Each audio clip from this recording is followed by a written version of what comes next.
শুরু শেষ করা কোনো কথা বল না এটা।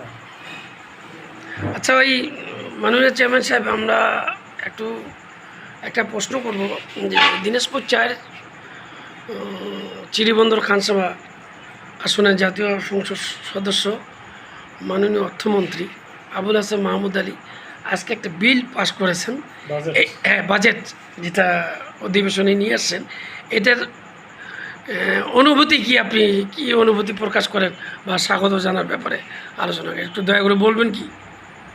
বিসমিল্লাহির রহমানির রহিম। আসসালামু আলাইকুম, আদাব। আসলে আজকে জাতীয় সংসদ ভবনে ২৪-২৫ অর্থ বছরের মাননীয় অর্থমন্ত্রী আবুল হাসান মাহমুদ আলী এমপি স্যার, আমাদের শ্রীবন্দর খানসামার কৃতি সন্তান এবং শ্রীবন্দর খানসামার উন্নয়নের কাণ্ডারি সৎ ব্যক্তি আজকে সংসদে আসলে বাজেট উপস্থাপন করে। সেটা আমি বাসায় শুয়ে অনেকক্ষণ অবলোকন করেছি এবং শুনেছি। তাতে যেটা বোঝা গেছে যে এবারে যে বাজেটটা হয়েছে আসলে এটা জনবান্ধব একটি বাজেট হয়েছে।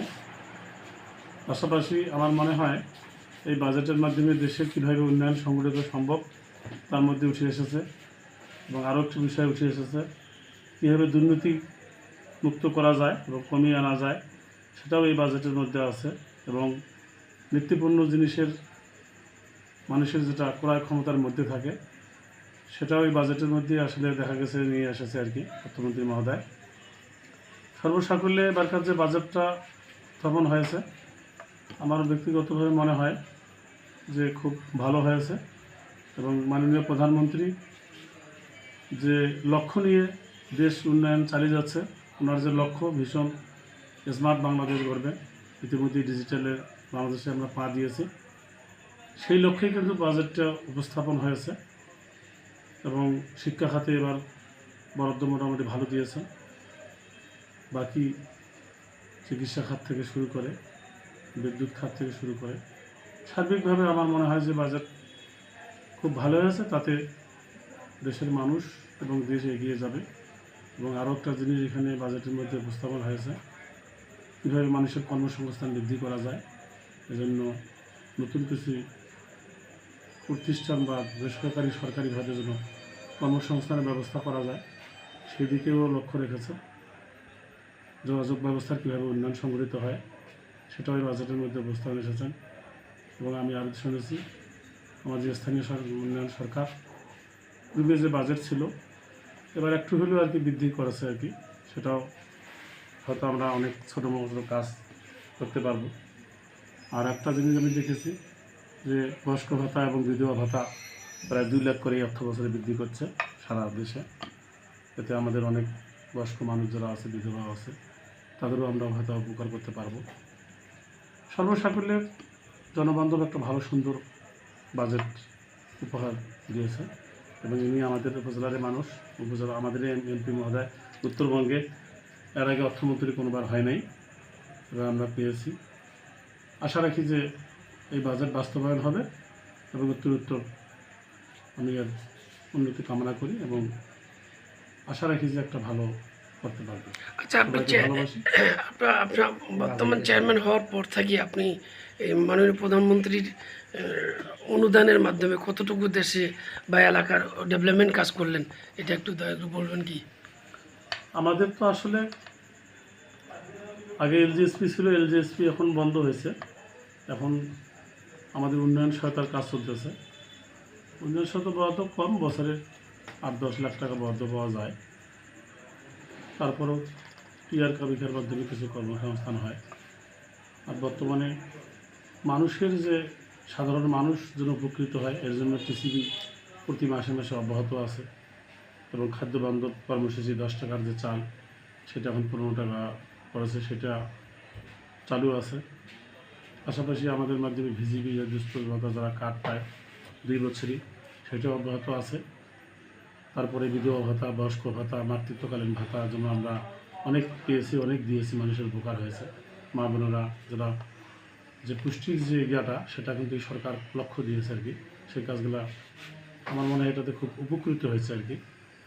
মোটামুটি দেখা যায় সরকার একটা মানুষ কীভাবে উপকৃত হয়, একটা মানুষ যাতে যেন উপকার পায়, প্রতিটি মানুষ আমরা কম বেশি দুস্থ থেকে মধ্যবিত্ত থেকে শুরু করে কোনো না কোনো সুবিধার আওতায় আসে আর কি, এবং এটা আগামীতেও অব্যাহত থাকবে আর কি। এবং আমরাও চেষ্টা করতেছি যেন মানুষকে সেই দোরগোড়ায় পৌঁছে দিতে পারি। আর আমরা আশা করতেছি আগামীতে আমরা উন্নয়ন সহায়তা বা সরকারের বরাদ্দ আরও বেশি পেলে আমাদের জেলা ছোটো মোটো কাজ আছে, রাস্তাঘাট, কালভার্ট এবং আমাদের গাড়িওয়ালের কিছু কাজ আছে, এগুলো আমরা করতে পারবো আর কি। পক্ষান্তরে আমাদের ইউনিয়নে আরও কাজ হয়েছে, যখন আমাদের ইউনিয়ন কোটা উপজেলায় 3টা স্বাস্থ্যসম্মত ওয়াশরুম ব্লক দিবে, সেটা পেশাবখানা থেকে শুরু করে গোসলখানা থেকে, এর মধ্যে আমার ইউনিয়ন একটা পাইছি আমি, এবং 7 নম্বর ইউনিয়ন পাইছি আর 10 ইউনিয়ন পাইছি। কত টাকার বরাদ্দ এটা? এটা আমাদের ইউনিয়নে 22 লাখ টাকার বরাদ্দ আর কি। সেটা আমি দরগাপাড়া মসজিদে দেওয়ার ইচ্ছা পোষণ করছি আর কি। হয়তো কিছুদিনের মধ্যে কাজ শুরু হয়ে যাবে। আরও একটা কাজ আমরা পেয়েছি, আমাদের ইউনিয়নে আমরা 1 কোটি টাকার একটা বরাদ্দ, ড্রেনের বরাদ্দ উপজেলায় আছে। এই বরাদ্দটা মাননীয় এমপি মহোদয় আমার ইউনিয়নে এবং 10 নম্বর ইউনিয়নে এবং 4 নম্বর ইউনিয়নে দিয়েছে। আমি প্রায় 1200 ফিট গভীর একটা ড্রেন পাবো, 1200-1300 ফিটের মতো। এভাবে কাজ চলতে আসতেছে আর কি। আমরাও চেষ্টা করতেছি মানুষের উপকার কীভাবে করা যায়। আমাদের যে প্রতিশ্রুতি ছিল মানুষ যেন জন্ম নিবন্ধনটা অল্প সরকারি ফির মাধ্যমে করতে পারে, সেটা আমরা চেষ্টা করতেছি এবং হইতেছে। মানুষ আর কোনো হারানোর কিছু নাই।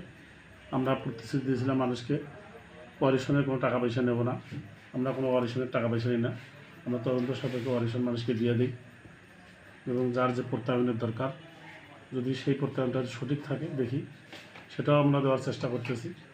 সার্বিকভাবে আমি নির্বাচিত হওয়ার পর থেকে, যদিও আমার ব্যবসা বাণিজ্য আছে, ধান চালের ব্যবসা ছিল, ধান চালের ব্যবসাটা চেয়ারম্যানই করার কারণে এটা চাপ বেশি হওয়ার কারণে ক্লোজ করে আমি কিছুটা ভাটার ব্যবসায় চলে গেছিও, যদিও সেখানে আমি শেয়ার দিয়েছি আর কি, আমার অত যাইতে হয় না। বেশিরভাগ সময়ে কিন্তু পরিশোধেই দিয়ে থাকি, মানুষের সেবা করার চেষ্টা করি যখন মানুষ সেবাটা পায়। আগামীতে আমার প্রায় 2 বছর পার হয়ে গেল, আগামী যে সময় আছে সেটুকু সময় মানুষের জন্য কিছু করতে চাই, এলাকার জন্য কিছু করতে চাই। পাশাপাশি মাদক, সন্ত্রাস, লিপটিজি যারা আছে, এরা আমাদের যে গ্রাম পুলিশ বাহিনী আছে, ইউপি সদস্যরা আছে, তারাও সচেতন আছে। তাদের মাধ্যমে এবং গ্রাম পুলিশের মাধ্যমে আমরা প্রতিদিন টহল দিয়ে এদেরকে, যারা অপরাধের সাথে জড়িত তাদেরকে ধরে নিয়ে আসি। প্রথমে হয়তো সাজা টাজা দিয়ে ছেড়ে দিই, তারপরে যদিও না হয় আবার অনেককে চালানো দিয়ে দিই। সেটাও আমরা চেষ্টা করতেছি। সাধারণ মানুষের সহযোগিতা করে, এবং সাধারণ মানুষের সহযোগিতা হাতটা আরও বাড়াই দিতে হবে। যদি বাড়াই দেয়, মাদক কখনো নির্মূল হবে না, হলে আজারা হলে কিছুটা নিয়ন্ত্রণ করা সম্ভব আর কি। এভাবে আমরা কাজ চলে যাচ্ছি। এই জন্য আমি এলাকাবাসীর কাছে দোয়া চাই, যেন আমার জন্য দোয়া করে, এবং আমি যেন সঠিকভাবে ইউনিয়ন পরিষদটা পরিচালনা করতে পারি এবং সহযোগিতা করে। পাশাপাশি আমার আর একটা প্রতিশ্রুতি আছে, যে আমি অ্যাম্বুলেন্স দিতে চেয়েছিলাম। আমি আশা করতেছি যে ঈদের আগে হয়তো অ্যাম্বুলেন্সের ব্যবস্থাটা আমার হয়ে যাবে, সেটা চেষ্টা করতেছি আর কি। তাহলে মোটামুটি আমি যে ইস্তেহার দিয়েছিলাম আর কি, ইস্তেহার বলা চলবে না, যেহেতু আমরা স্থানীয় সরকার, আমাদের ইস্তেহার দেওয়ার কিছু নাই, কিন্তু মানুষকে কিছু বলছিলাম, সেটাই আর কি ইস্তেহার মোটামুটি করার চেষ্টা করতেছি। এলাকাবাসীর কাছে আমি আবারও দোয়া চাই, যেন আমাকে দোয়া করে আমি যেন সঠিকভাবে পরিষদটা পরিচালনা করতে পারি, এই আশাবাদ ব্যক্ত করে সকলের সুস্বাস্থ্য মঙ্গল কামনা করে আমি আমার আজকের এই বাজেটের উপর দুটি কথা শেষ করলাম। জয় বাংলা, জয় বঙ্গবন্ধু, জয় হোক শেখ হাসিনা।